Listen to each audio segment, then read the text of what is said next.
Lumalabas na po ng Eastern Police District Command ang artist sketch ng ilang suspect sa pagnanakaw sa isang alasan sa isang mall nung nakarampong Sabado.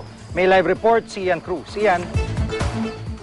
Yes, Jiggy, may lead na Mandaluyong PNP sa pagkakakilanlan ng dalawa sa anim na suspects na nanlimas sa mga tindahan ng alas ng FNC Jewelry at The Jeweler sa SM Mega Mall. Kasabay nito ang pagpapalabas nga ng computerized composite facial sketch ng mga ito. Isa, naka-shades na sa pagitan ng 35 hanggang 40 years old ang edad, may taas na 5'5 hanggang 5'6, 140 hanggang 150 pounds ang timbang, payat at kainungkit. Isa naman, Jiggy, ay kasama sa mga bumasag ng mga eskaparate ng alahas. Ito raw ay nasa 5'5 hanggang 5'6 ang taas, 30 hanggang 35 years old, payat at may timbang na 140 to 150 pounds at maputi.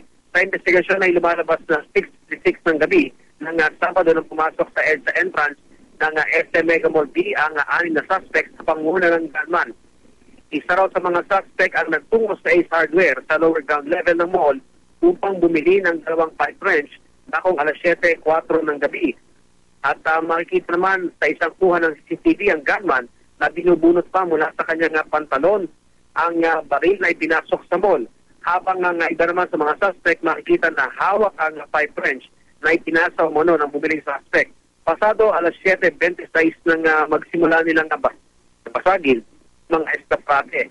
Sa FNC Jewelry, Jiggy, ay natangay ang 10 piraso ng Saudi gold ring, 20 piraso ng hikaw at isang bracelet.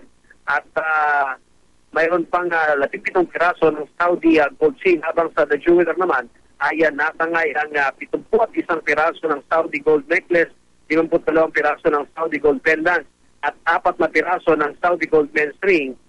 At 7:28 naman o makalipas lamang yung 2 minuto, umalis na ang mga suspect. Ang dalawang gunman, dalawang putok daw ng baril ang ginawa. Patunay nga dyan, dinatagpo ang dalawang basyo ng bala.